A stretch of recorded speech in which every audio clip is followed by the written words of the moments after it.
अस्सलाम वालेकुम दोस्तों। सुर कल्याण जो ॿिनि सिटनि जो बैत खणी हाज़िर आहियां। फरमाए लती साईं, पराॾो सो सॾु वरवाईअ जो जे लही वाह अॻही गॾु ॿुधण में ॿ थिया। या वरी किन साल में ॿुधण खे ॿ थिया। साईं सूफ़ी अक़ीदे मूजिबि वहदतुल वजूद या हमा औस्त यानी सभु कुझु उहो ई आहे। वजूद हक़ीक़ी सिर्फ़ु उन ज़ात वाहिद जो आहे जेको रब्बुल आलमीन आहे। बाक़ी सभु हुनजो मज़हर आहे।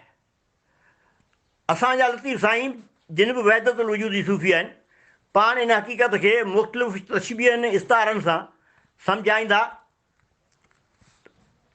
अचो त ॾिसूं। पराॾो सो सॾु वरवाईअ जो जे लही हुआ अॻही गॾु ॿुधण में ॿ थिया।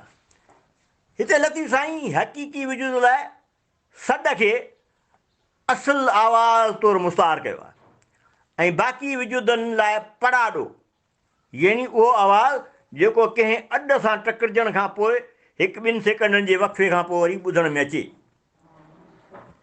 यानी असुलु आवाज़ जी गूंज या सदा या पड़ला।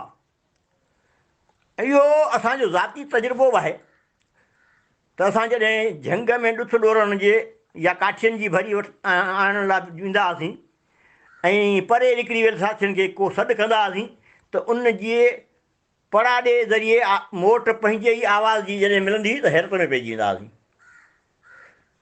ऐं रोशनी ऐं रोशे ख़ातिर बार बार बि हिक ॿिए खे पिया सॾु कंदा हुआसीं। वरी अची जे पंहिंजे वालदेन खां पुछंदा हुआसीं त हू सिर्फ़ु इहो ई चवंदा त भाई इहो सॾ जो पराॾो आहे। ख़बर कान पवंदी इहो पराॾो ऐं सॾु छा आहे, हिन में फ़र्क़ु कहिड़ो आहे।